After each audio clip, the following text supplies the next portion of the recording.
момента работим тук на къщата на Ути Бъчваров. Ето и нашия Олд Трафорд стадион. Мило е, брат.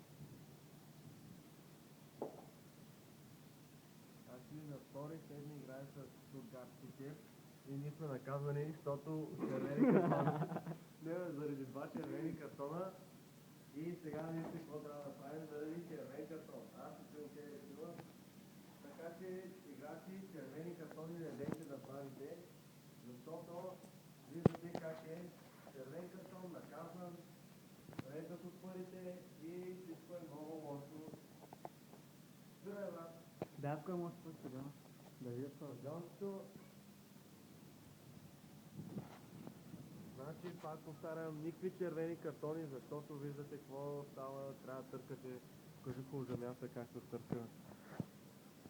Без червени картони, момчета. Чиста игра.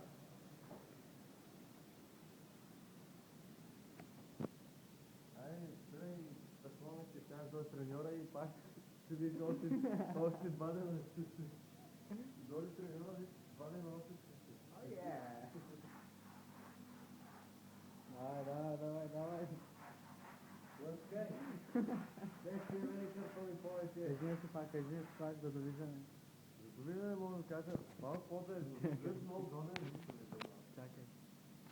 Значи, за довиждане мога да кажа, момчета, ако искате да обясните нещо в футбола, бъдете чисти играчи, без груба игра, защото когато ето направим червен картон, наказват ни, режат ни от парите, не си вземе много пари, режат от парите, не знам, просто не е хубаво.